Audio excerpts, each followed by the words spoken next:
All right, welcome back to New Testament Survey, everybody, and welcome to the last and third section of the Pauline epistles, known as the pastoral epistles. There are three of them, 1st and 2nd Timothy and Titus. And these are letters, three letters that Paul writes and that he addresses to two pastors and their churches. That's obviously why they're called the pastoral epistles, because Paul is writing to two pastors about discharging their ministerial duties in their churches. The two pastors, of course, are Timothy, who is a pastor in the church in the city of Ephesus, and Titus, who is a pastor on the island of Crete. Here's a map which shows where those churches and cities are. Timothy is located in Ephesus, and remember that Ephesus is one of the largest cities in the world at that time, and so Timothy is pastoring a very large church in this large city of Ephesus. And then Titus is located on this island right here, the island of Crete, and pastoring a church there. At the time, Paul seems to be free and he's traveling. He's been released from his Roman imprisonment and traveling around and writing to these two pastors.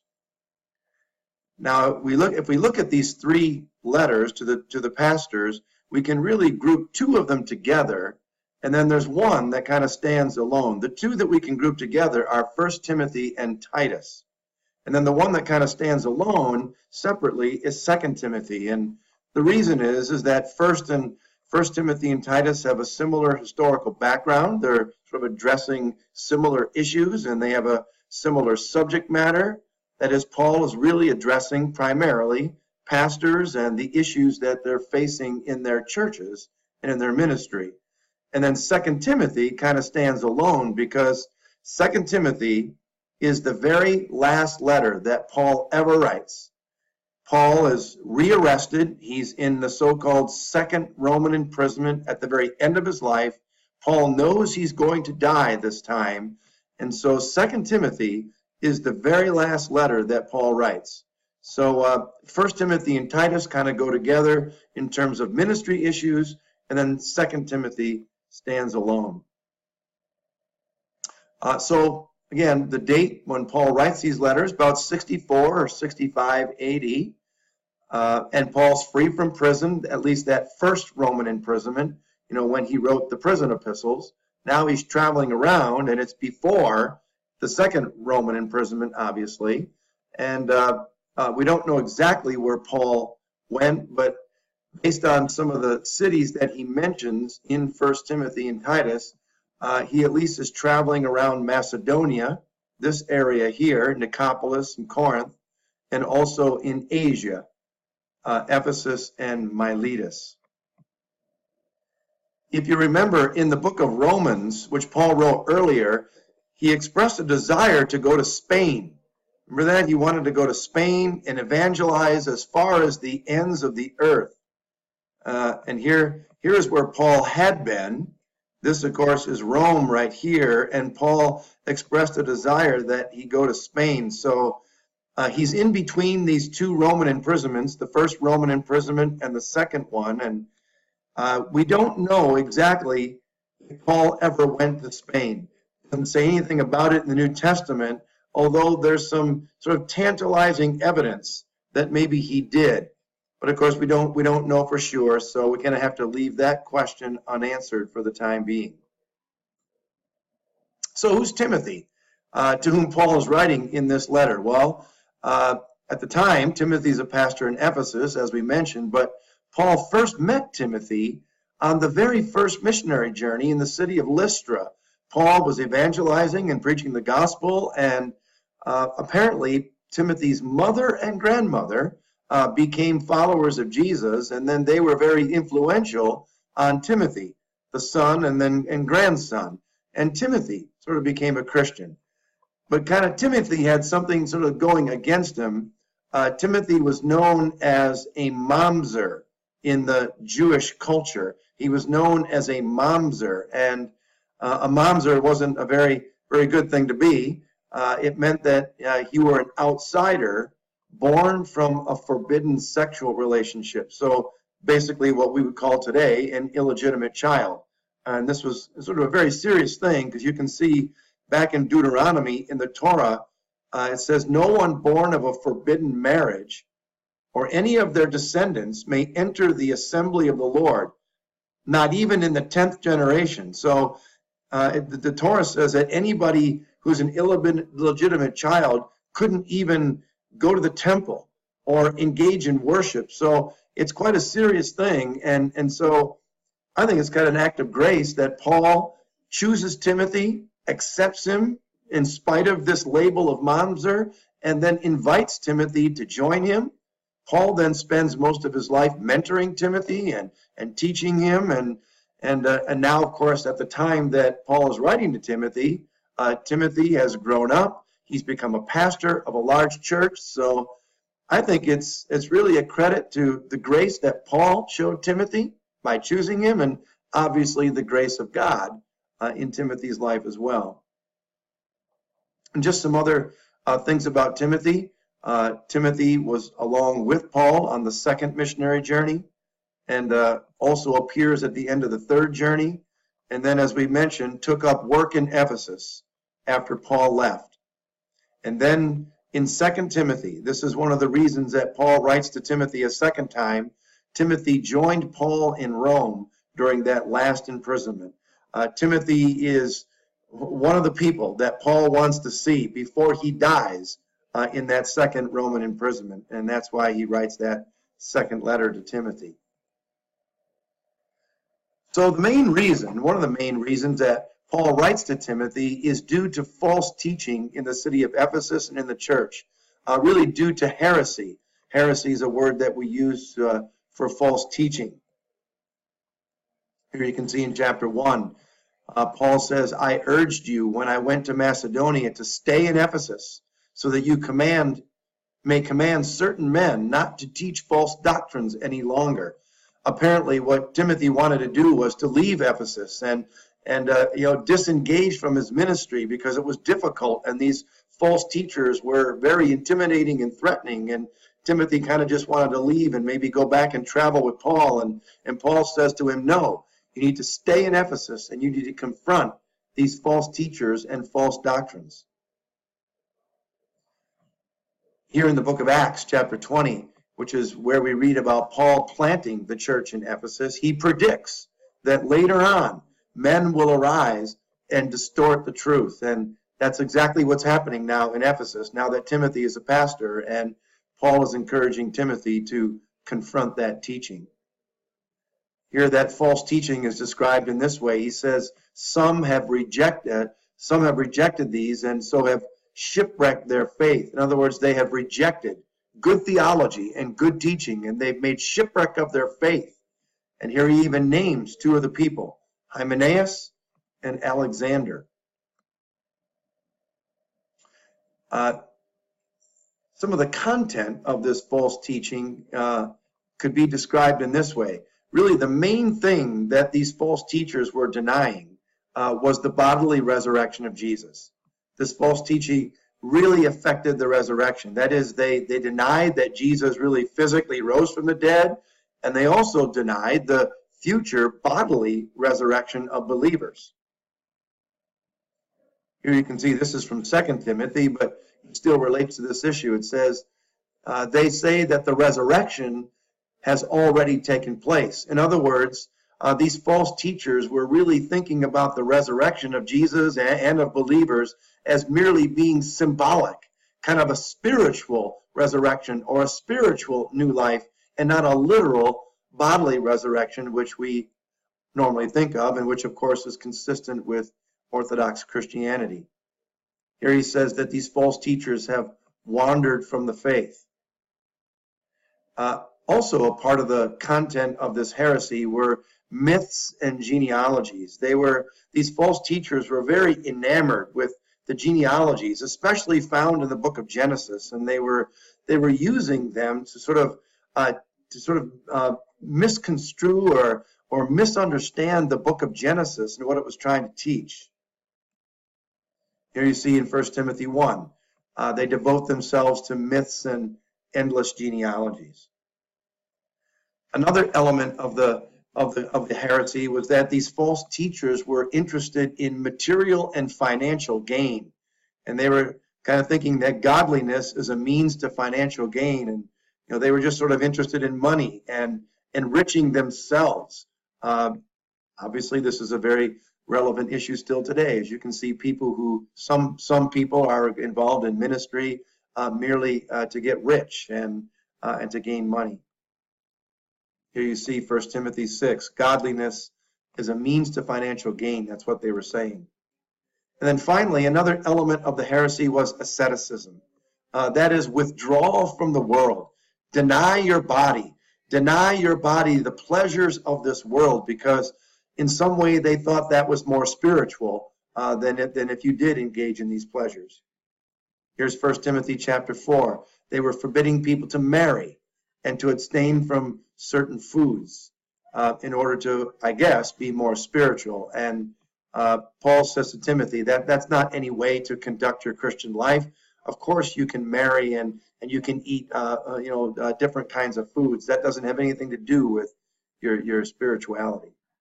Now, scholars have tried to further define this false teaching that was prevalent in Ephesus, and most agree that what it really involves is something called Gnosticism. And we brought Gnosticism up before in New Testament Survey. Gnosticism was a Greek philosophy.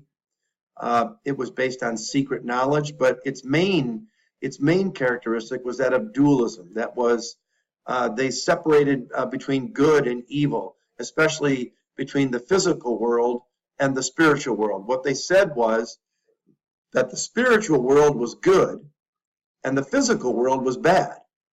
Of course, that's why, as we just mentioned, some of these false teachers were encouraging people to withdraw from the world and deny themselves.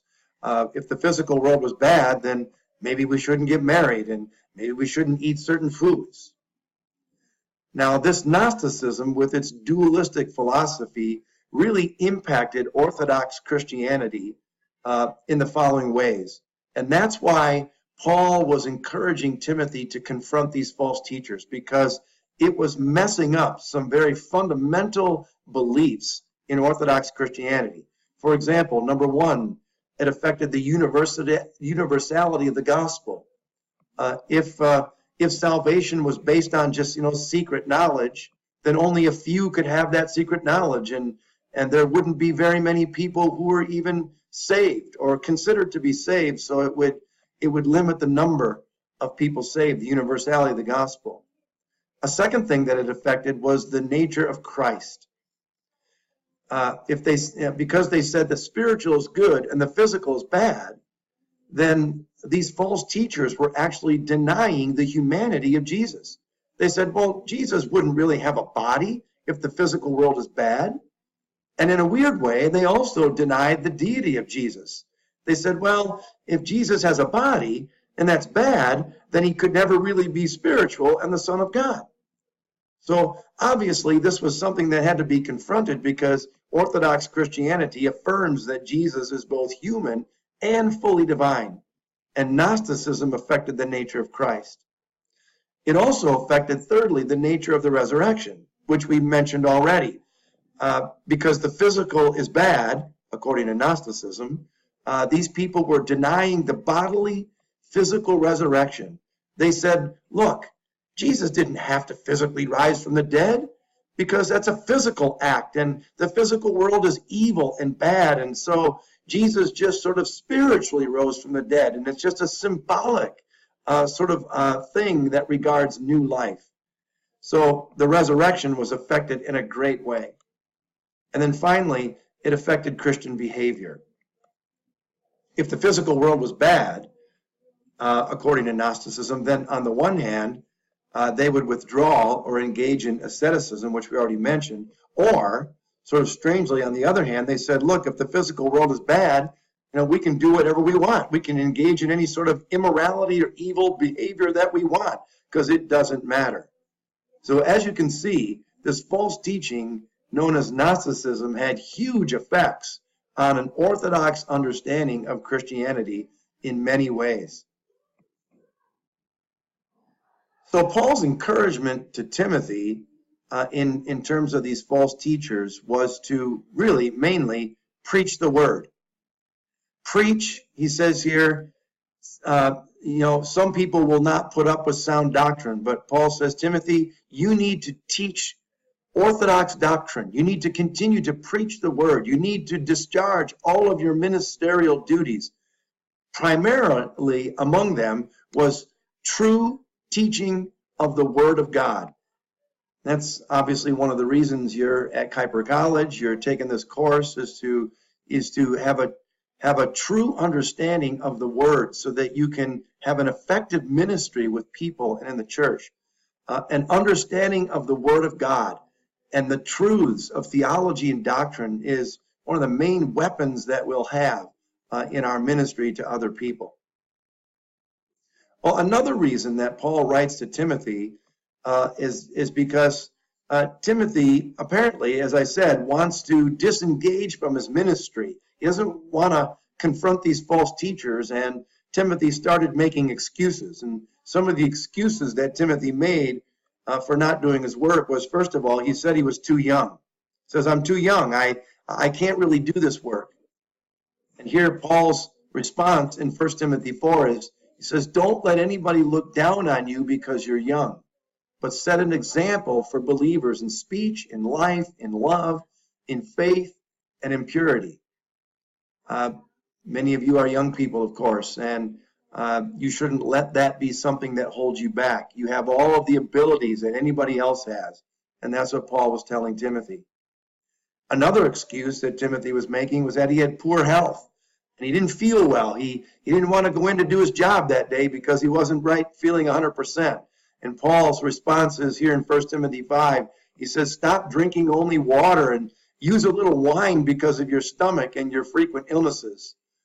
Wine was used medicinally in those days. Paul's not encouraging Timothy to become drunk or anything like that, but to take some medicine and just go to work. And then finally, Timothy apparently made the excuse so that he didn't like conflict. He didn't like trouble, and so he just wanted to disengage from his work. And Paul says, no, you've got to watch your life and your doctrine closely, and you've got to engage these false teachers. He says, don't be ashamed to testify about the Lord. That's from 2 Timothy chapter 1. Let me give you finally just a few highlights of 1 Timothy, and these relate sort of to ministry advice that Paul gives to Timothy about the church and how the church ought to be structured and how the church ought to be organized in order to confront these false teachers. One of the things that Paul says is that what you should do is you should appoint competent leaders, elders, and deacons in the church so that the church can be organized and that the church can effectively combat these false teachers that we've been talking about. And then what Paul does in 1 Timothy chapter 3 is he lists sort of the qualifications for being a leader in the church. He says, if anyone sets his heart on being an overseer, now that word overseer it really relates to the word elder or even deacon, or in some cases even pastor. So being an overseer just relates to being a leader in the church. And then Paul lists the qualifications. He says, an overseer must be above reproach, the husband of but one wife, temperate, self-controlled, respectable, hospitable, able to teach, not given to drunkenness, not violent but gentle, not quarrelsome, not a lover of money. He must manage his own family well and see that his children obey him, because you can't manage your own family. You can't manage the family of God's church. He must not be a recent convert, or he may become conceited or fall under the same judgment as the devil. He must also have a good reputation with outsiders so that he will not fall into disgrace and into the devil's trap. Now, there's lots of qualifications there, lots of things that are listed. But I think if you think about them, I think really the main thing that Paul is seeking in Christian leadership is that they be people of character. Notice how many of these qualifications relate to character: self-control, temperate, respectable, hospitable, not drunken, not drunk, not violent, not quarrelsome, able to manage your family well. The only ministry skill that Paul mentions is this one, able to teach. But I think the main qualification for leadership, for ministry, is that we be people of character. I think that's important for all of us to remember. Obviously, it's good to have ministry skills, and that's why you're at Kuiper College. But the main thing that we need in our life and ministry is that we set an example, that we be people of character, mature Christians, and we're going to have a greater impact on people in that way than in any other way that we can think of. And Paul exhorts Timothy to be faithful in his ministerial duties to widows, to elders, to slaves, and to rich people. And then his final exhortation, you can see here, the very last thing that Paul says to Timothy is, fight the good fight of faith. Here it is in 1 Timothy 6. Fight the good fight of faith. Sometimes in ministry, in Christianity, we feel like we're up against false teachers, and the opposition is so powerful that we just sort of want to give up. And here, I think this is great advice. Being in ministry, living the Christian life is not going to be easy. And Paul says you need to fight. You need to be aggressive. You need to be on the offensive, and you need to keep your faith. So that's the letter of Paul to Timothy that we call 1 Timothy. It's about combating false teachers and faithfully and aggressively and effectively discharging ministerial duties in the church.